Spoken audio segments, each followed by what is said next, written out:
আসসালামু আলাইকুম সবাইকে। গুচ্ছের ৩য় মেরিট লিস্ট কবে দিবে? গুচ্ছের ৩য় মেরিট লিস্টে কত ওয়েটিং পর্যন্ত সাবজেক্ট পাবে এই বিষয়টাই আজকের ভিডিওতে আলোচনা করব। তো শুরুতে দেখো ৩য় মেরিট লিস্ট আসলে কবে দিবে? তো তোমাদের ২য় মেরিট লিস্ট দিছিল ২৮ জুলাইতে। ঠিক আছে? ২৮ জুলাই ২য় মেরিট লিস্ট দিছিল। এবার তোমরা অপেক্ষা করতেছো ৩য় মেরিটের জন্য। তো ৩য় মেরিটটা আসলে ২ তারিখে দেওয়ার একটা সম্ভাবনা আছে। তো ২ তারিখ তো আজকেই।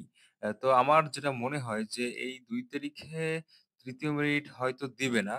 এই ২ থেকে ৪ তারিখের মধ্যে কোনো একটা ডেটে তোমাদের ৩য় মেরিট লিস্টে আসলে প্রকাশ করবে। এটা সম্পূর্ণ গুচ্ছ কর্তৃপক্ষের আসলে অ্যাম তাদের ইচ্ছা অনুযায়ী দেওয়া হবে আরকি। আমাদের আসলে আমরা যতই অনুমান করি বা যতই যা বলি, আসলে তাদের সিদ্ধান্তের বাইরে তো আমরা কিছু করতে পারব না।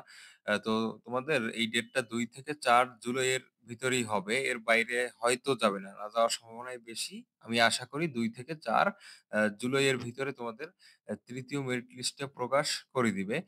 এবার কত ওয়েটিং থেকে তোমার ৩য় মেরিট লিস্টে চান্স পাবে বা সাবজেক্ট পাবে স্টুডেন্টরা এই বিষয়ে একটু আলোচনা করি।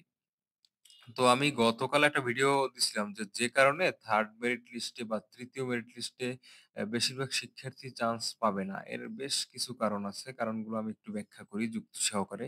তো দেখো, যারা ২য় মেরিটে সাবজেক্ট পাইছো, ঠিক আছে? ২য় মেরিটে যারা সাবজেক্ট পাইছো তারা কিভাবে সাবজেক্ট পাইছো? যে ১ম মেরিটে যারা নিশ্চয়ন করে নাই। 1st মেরিট দেওয়ার পরে যারা ৳৫,০০০ দিয়ে নিশ্চয়ন করে নাই, তাদের যে সিটগুলো খালি ছিল সেই সিটে কিন্তু তোমরা ২য় মেরিটে ওই সিট খালি থাকা সাপেক্ষে তোমরা চান্স পাইছো।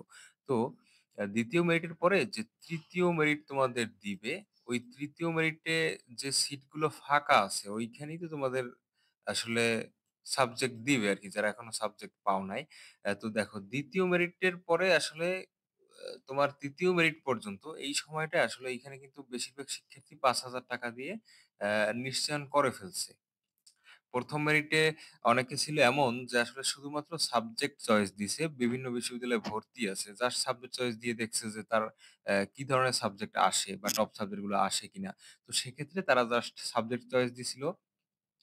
কিন্তু সাবজেক্ট আসার পরে তারা আর ওই ৳৫,০০০ দিয়ে নিশ্চয়নটা করে নাই। যার ফলে বেশ ভালো সংখ্যক সিট কিন্তু ২য় মেরিটে তোমরা দেখতে পারছো যে পিছন থেকে টানছে। কিন্তু ৩য় মেরিটে আসলে যারা ভর্তি আছে তারা কিন্তু বেশিরভাগই এই ৳৫,০০০ দিয়ে নিশ্চয়ন করা। ঠিক আছে? তো সেক্ষেত্রে কিন্তু আসলে ওই ২য় মেরিটে যত শিক্ষার্থী টানছিল অত বেশি শিক্ষার্থী কিন্তু ৩য় মেরিটে টানার কোনো সুযোগ নাই। ঠিক আছে? তো তুমি যদি আশা করো যে তোমার পজিশন ছিল ৯০০ ১ম মেরিটে, ওই সাবজেক্ট তোমার ৪০০ তে চলে আসছে বা ৫০০ তে চলে আসছে। ঠিক আছে? এখন তুমি যদি চিন্তা করো যে তোমার হয়তো আরো ৪০০ আগাবে সামনে ৩য় মেরিটে। যেহেতু ২য় মেরিটে ৪০০ বা ৫০০ আগাইছে। তো এই ধারণাটা কিন্তু ভুল। কারণ কি?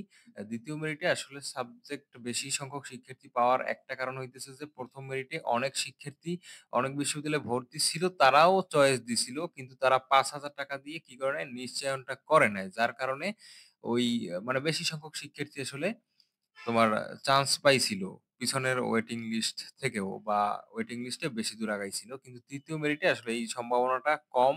এবং এইটা কেন কম আমি এটা ব্যাখ্যা করছি। আশা করি তোমরা বুঝতে পারছো। কারণ এখন যারা আছে মোটামুটি বেশিরভাগই কিন্তু নিশ্চয়ন করাই আছে এবং যারা পাবে তারাও নিশ্চয়ন করবে। তো তারা অন্য কোনো ভার্সিটিতে ভর্তি আছে এমন সংখ্যাটা আসলে খুবই কম। তো যাই হোক, তোমাদের আমি ডিমোটিভেট করতেছি না। তো একটু সুখের সংবাদও দিই বা একটা সুসংবাদও দিই। সুসংবাদটা হচ্ছে, তোমাদের ৪র্থ মেরিট লিস্ট যখন দিবে, 4th মেরিট লিস্ট, তখন দেখবা এই ৩য় মেরিটের তুলনায় বেশি সংখ্যক শিক্ষার্থী ওইখানে টানবে বা একটু বেশি ওয়েটিং থেকে ওইখানে শিক্ষার্থী নিবে। কেন নিবে আমি এই বিষয়টা একটু ব্যাখ্যা করি।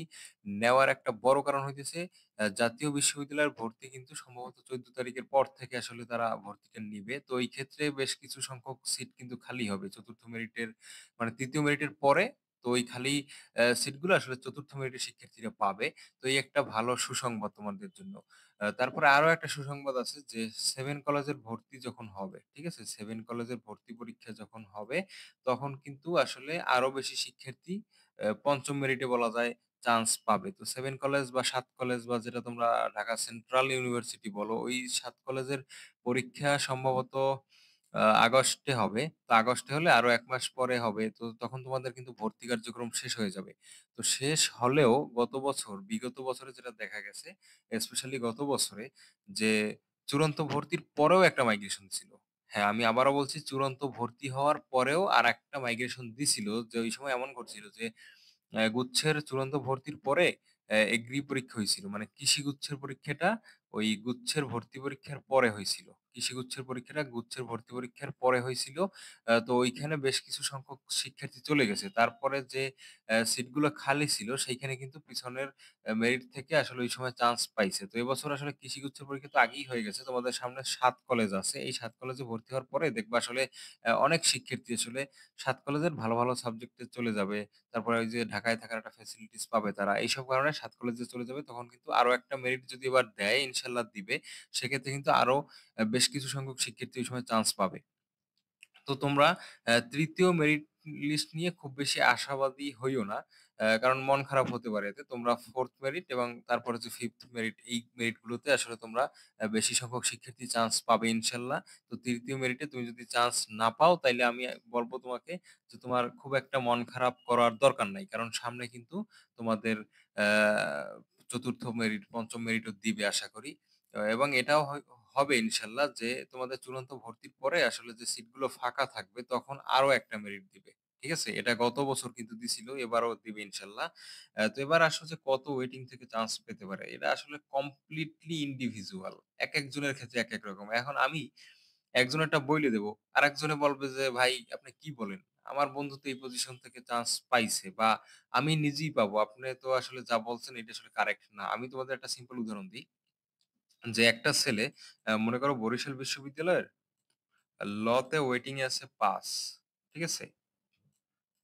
আরেকটা ছেলে কি করছে?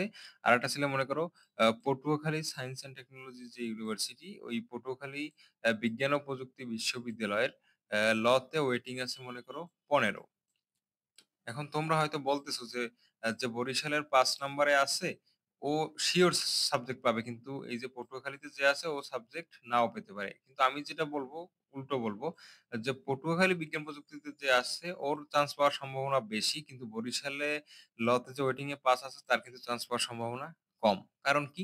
আসলে এই চান্স যে ওয়েটিং থেকে পায় এটা মূলত ঘটে যে ওই সাবজেক্টে যারা ভর্তি আছে ওরা সিটটা ছাড়বে কিনা। তো বরিশালের কিন্তু এটা টপ সাবজেক্ট গুচ্ছের ভিতরে তো তোমরা জানো। তো সেক্ষেত্রে কিন্তু এই পাস ওয়েটিং থেকে আসলে চান্স পাওয়াটা টাফ। কারণ এই যে ৫ জন তোমার সামনে তো আরো ৪ জন আছে। এই ৪ জন যে সিট ছাড়বে এটা তো তুমি সিওর না।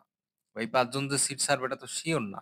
কারণ ওরা বরিশালের তে পড়বে দেখেই এইখানে সাবজেক্ট চয়েস দিছিল এবং মাইগ্রেশন হয়তো অফ করে দিছে। তো এটা কিন্তু নিশ্চিত না।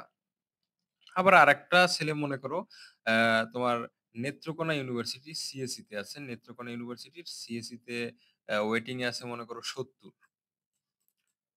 তো আমি মোটামুটি এই গ্যারান্টি দিতে পারি যে এই ছেলেটা এইখানে সিএসই পাবে নেত্রকোনা ইউনিভার্সিটিতে। কিন্তু বরিশালে যে তে ৫ নাম্বারে আছে ও নাও পেতে পারে। ঠিক আছে? তো এই বিষয়টা আসলে কার মেরিট কম, কার মেরিট বেশি এইভাবে নির্ভর করে না। এই বিষয়টা নির্ভর করে তুমি আসলে কোন সাবজেক্টের ক্ষেত্রে এই মানে তুমি চান্স পেতে যাচ্ছ বা সাবজেক্টটা পেতে যাচ্ছ, ওই সাবজেক্টটা কি? ওই সাবজেক্টটার উপরে ডিপেন্ড করে আসলে কমপ্লিটলি। ঠিক আছে? তো তাও যদি আমি একটা ধারণা দিই তোমাদের, তোমরা যারা সায়েন্স ব্যাকগ্রাউন্ড থেকে ১০০ বা ১৫০ র ভিতরে আছো, ঠিক আছে? ১০০ থেকে ১৫০ র ভিতরে আছো, তারা আসলে ৩য় মেরিটে সাবজেক্ট পেতে পারো বা পাবে ইনশাল্লাহ। তো বাকি যারা দূরে আছো তারা আসলে মন খারাপ কইরো না। কারণ তোমাদের কিন্তু আমি বলছি যে ৪র্থ মেরিটে বেশ ভালো সংখ্যক শিক্ষার্থী টানবে। ৪র্থ এর জন্য ওয়েট করবা। তারপরে ৫ম এর জন্য তুমি ওয়েট করবা। ঠিক আছে? তারপরে গণবিজ্ঞপ্তি তো আছেই। তো তোমরা মন খারাপ কইরো না। তো আমি আসলে লজিক্যালি তোমাদের দেখানোর চেষ্টা করছি যে ৩য় মেরিটে আসলে তোমাদের সাবজেক্ট পাওয়ার সম্ভাবনাটা একটু কম। কারণ হইতেছে যে ৩য় মেরিটে আসলে যারা ভর্তি হচ্ছে তারা নিশ্চয়ন করা ৳৫,০০০ দিয়ে। তারা যে ক্যানসেল করবে এটা আসলে গ্যারান্টি নেই। কারণ তারা ক্যানসেল করার ইচ্ছেই যদি তাদের থাকতো তাহলে কিন্তু আসলে ৳৫,০০০ দিয়ে নিশ্চয়ন করত না। ঠিক আছে? তো আশা করি তোমরা বুঝতে পারছো ব্যাপারটা। তো তোমরা যারা ৩য় মেরিটে সাবজেক্ট পাবা না, তারা মন খারাপ করো না। ৪র্থ এবং ৫ম এ তোমাদের পাওয়ার সম্ভাবনাটা আরো বেশি এবং গণবিজ্ঞপ্তি তো আছেই। ঠিক আছে? তো আমি তোমাদের অনুরোধ করি আমার চ্যানেলটা সাবস্ক্রাইব করে দেওয়ার জন্য। কারণ একেকটা ভিডিও তৈরি করতে আসলে আমার প্রায় ৩-৪ ঘন্টা সময় লাগে। ঠিক আছে? এই যে স্লাইড রেডি করা, ভয়েস দেওয়া, এডিট করা, তারপরে বিভিন্ন ইনফরমেশন কালেক্ট করা, এইসব করতে আমার অনেক টাইম চলে যায়। তো আমার ইউনিভার্সিটির ব্যস্ততা আছে। আমি এর মধ্যেও তোমাদের জন্য ভিডিও বানাই। তো এই ৩-৪ ঘন্টা তোমাদের পিছনে ব্যয় করি একেকটা ভিডিওতে। তো একেকটা ভিডিওতে ৩-৪ ঘন্টা ব্যয় করি। তো তোমাদের হাতে যদি ৩-৪ সেকেন্ড সময় হয় আরকি, তাহলে আসলে আমার চ্যানেলটা তোমরা সাবস্ক্রাইব করে দিতে পারো। এইটা আসলে তোমাদের কাছে আমি প্রত্যাশা করি। কারণ কাজের ক্ষেত্রে একটা মোটিভেশন লাগে। মোটিভেশন আসলে না থাকলে কাজ করাটা আসলে সো টাফ। মন খারাপ হয়ে যায় যে এত কষ্ট করে ভিডিও বানাই। আসলে আমার ভিডিওগুলো দেখে মানুষ ভালোই কিন্তু তারা সাবস্ক্রাইব করে না। তো তোমাদের হাতে যদি ৩-৪ সেকেন্ড সময় হয়, আমার ৩-৪ ঘন্টা পরিশ্রমের বিনিময়ে তাহলে আসলে সাবস্ক্রাইব করে দিও। আর তোমাদের জন্য আরো একটা মানে সুযোগ আমি রাখছি। তোমরা যদি আমার সাথে কোনো বিষয় নিয়ে যোগাযোগ করতে চাও, তাহলে আসলে এই নাম্বারে আমার সাথে তোমরা যোগাযোগ করতে পারবা। আমি সাজেস্ট করি তোমাদের যে রাত ৯ টার পরে তুমি কল দিতে পারো। তাহলে আসলে আমি ফ্রি থাকি তো এই সময়। তো আমি সবার কল রিসিভ করি এই সময়। ঠিক আছে? তো আজকের ভিডিও এই পর্যন্তই। সবাই সুস্থ থাকো, সুন্দর থাকো। আল্লাহ হাফিজ।